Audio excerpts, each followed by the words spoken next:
US President Donald Trump held his first cabinet meeting of his second term, where he discussed key issues ranging from government efficiency, defense spending, and trade reforms to his plans for introducing gold card visas for immigrants and his administration's stance on Ukraine. Meanwhile, British Prime Minister Keir Starmer visits Washington. Starmer's discussions with Trump, including key talks on defense cooperation, trade, and the ongoing support for Ukraine, might impact the relationship between the two nations. Stay tuned and welcome to In Focus. Donald Trump is his name, he's there to stay. As unlikely, impossible is now reality.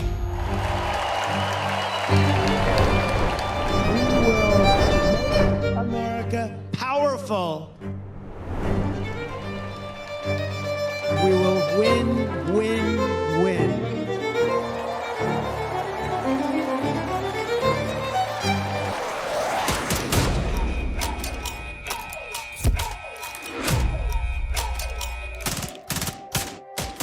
And we will make America great again. Let's do our encourage. We will very quickly make America great again.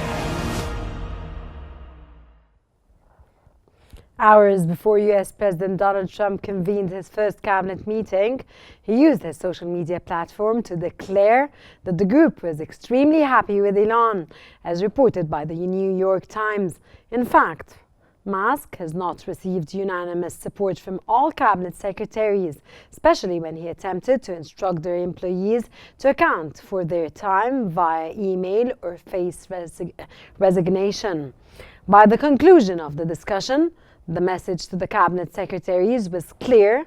Any directive from Musk, who has positioned himself as a de facto enforcer for Trump, should be regarded as a direct order from the president, and all should be in agreement with it, as highlighted by the newspaper.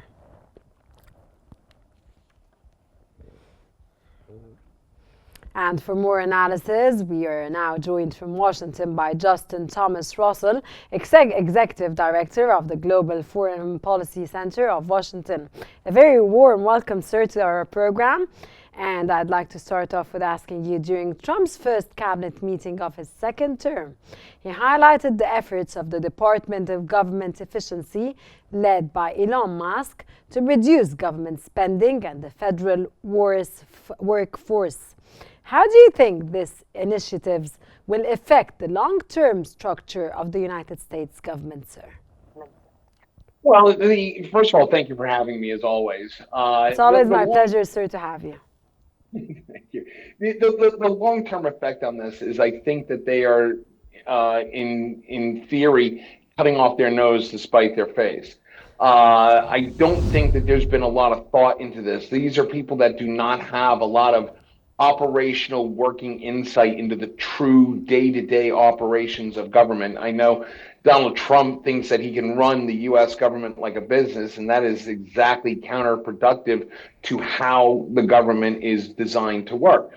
Elon Musk thinks that because he is this great industrial leader, this great tech thought leader, that he can also run it. The bottom line here is that they're thinking outside the box, and it could be detrimental to how the U.S. government supports the citizens that actually put Donald Trump into office.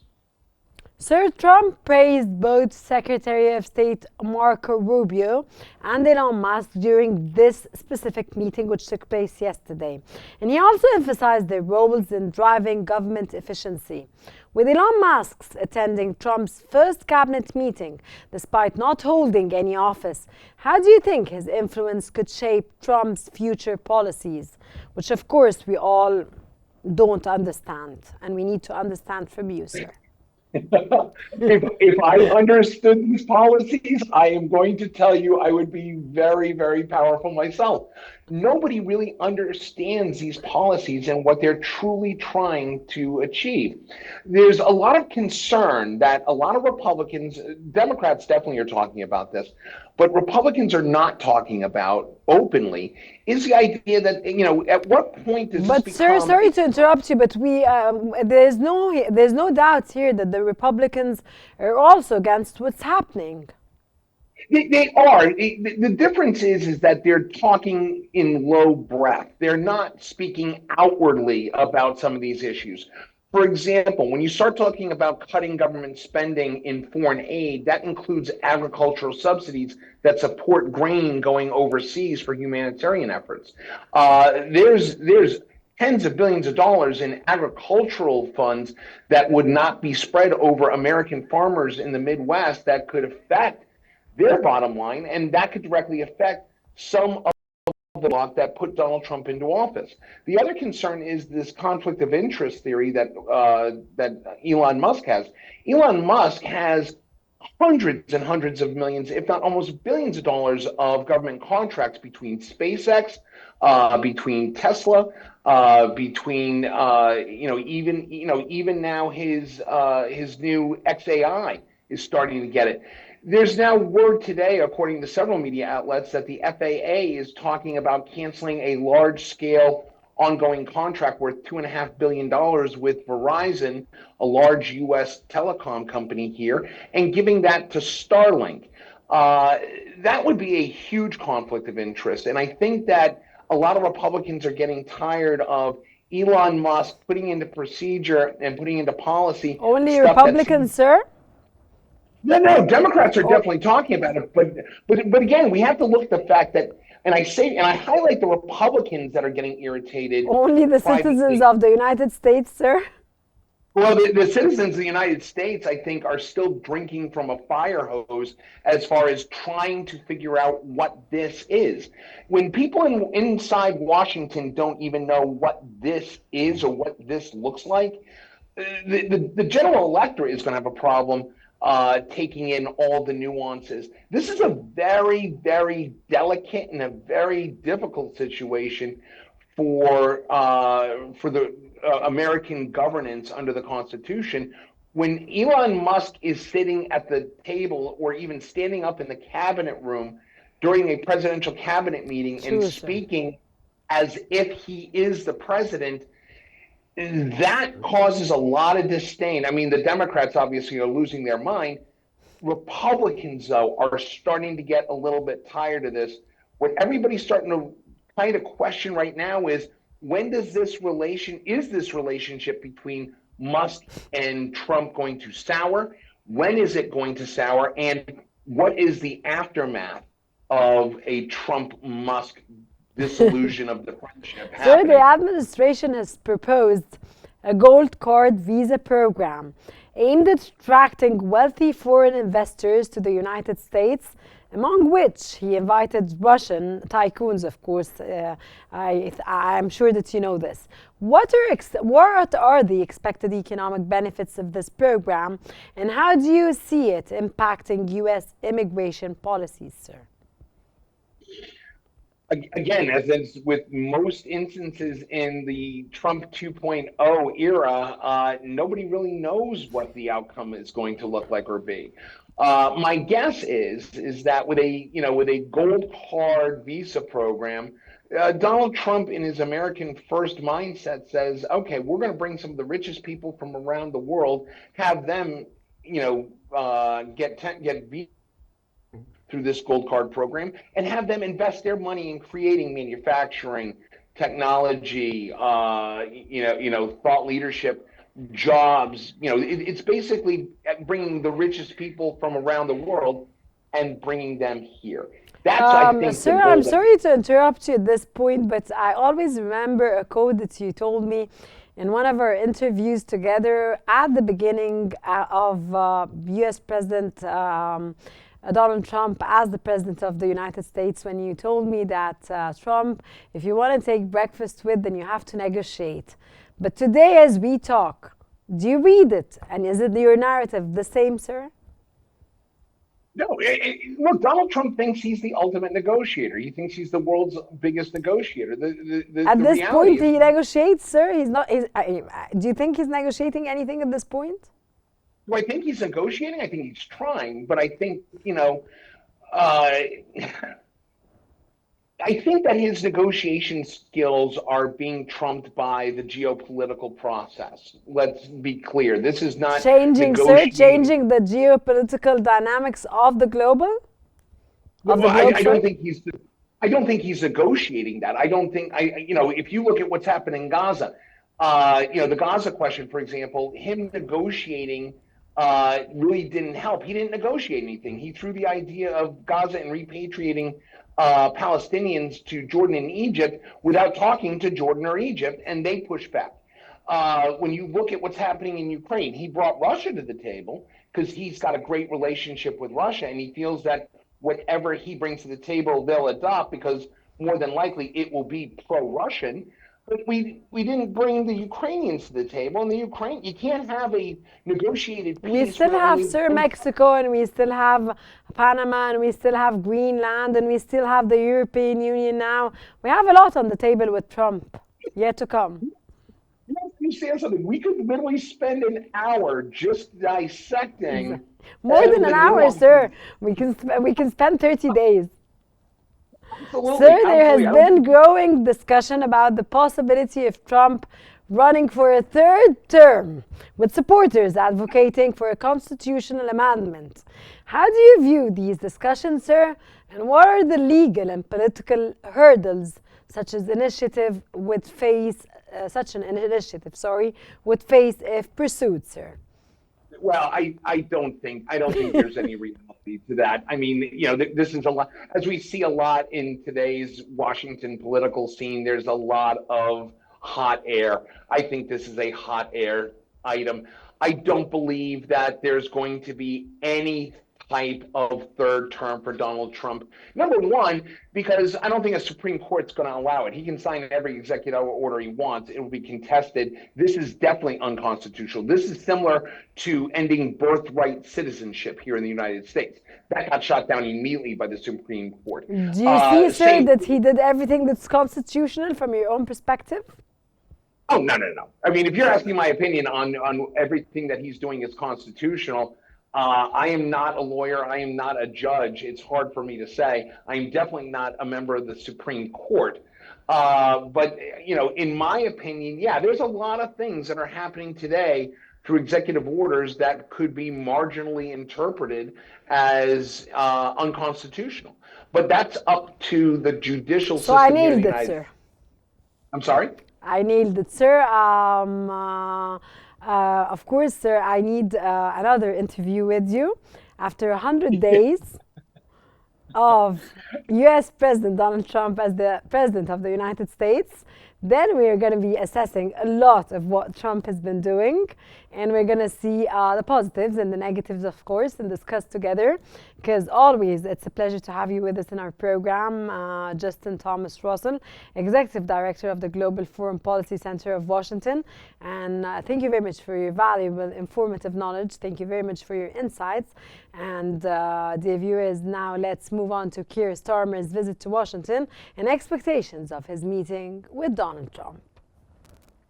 The Guardian has reported that the British Prime Minister heads to Washington as Europe reels from seismic shift in relations with US President. As highlighted by the newspaper, Starmer will arrive in the United States during a period of political and strategic turbulence in Europe. European leaders have been deeply alarmed by Trump's seeming preference for talking to Putin rather than Zelensky. Thus, Starmer's job is to somehow persuade Trump that a settled, fair peace is in the personal interests and that this cannot and will not happen if a deal is imposed on Ukraine against its wishes. Another big shock for European nations took place earlier this month when Pete Hegseth, the U.S. Defense Secretary, stated that the United States was no longer focused primarily on European security, signaling a potential end to one of NATO's core principles.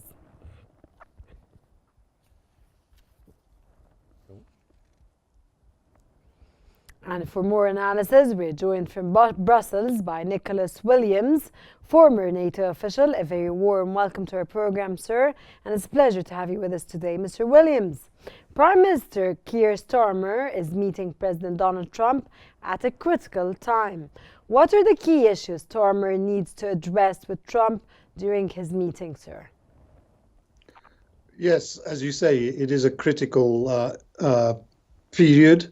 And particularly the critical period in British-American relations. What Starmer has to demonstrate to Trump is that he is a serious interlocutor and he needs to be taken seriously. Then he'll try to persuade Donald Trump that President Putin is not to be trusted, and that if Putin comes to a deal with Trump that unravels, then Trump's reputation will be damaged. And thirdly, he will try to persuade Donald Trump to give a security guarantee or backup to the force that the British and French are planning to introduce into Ukraine after the peace deal to reassure the Ukrainians that they haven't been abandoned. Sir, did you say that Putin is not to be trusted? Well, I think the Starmer's role and objective is to persuade Trump that Putin is not to be trusted, that if he fails in the peace negotiations, if Trump fails in the peace negotiations, if the peace deal unravels, then that will be that will affect Trump's reputation. And no, but Putin is not to be trusted as far as West Europeans and Central and Eastern Europeans are concerned. He's absolutely not to be trusted.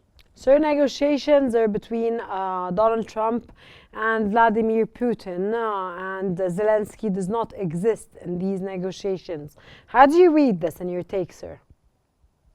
Well, I read it as your previous interviewer said, that Trump considers himself as the best deal maker in the world, and he feels that that he can come up with a deal with Putin that satisfies all possible needs because it's a peace deal negotiated by Donald Trump. But the world doesn't work like that, and the European and Ukrainian positions and the Russian positions are far apart. Okay, Trump, sir, has insisted that Europe, rather than the United States, should take responsibility for Ukraine's security. How would Trump and Starmer navigate this issue? Well, I think with difficulty. Starmer, unlike Macron, who visited Trump earlier this week, Starmer and the British believe that at all costs, America should be engaged and substantially engaged in European security, because that is the only way that the Russians will be deterred. Macron, on the other hand, believes that in European defense autonomy, in partnership with the United States, but autonomy. And I think that message is more conducive or more likable to Trump than Starmer's message will be. Trump's administration has expressed being very pleased with the United Kingdom's increased defense spending, which is a step that Trump has previously called for and emphasized the need for NATO members to depend less on the United States.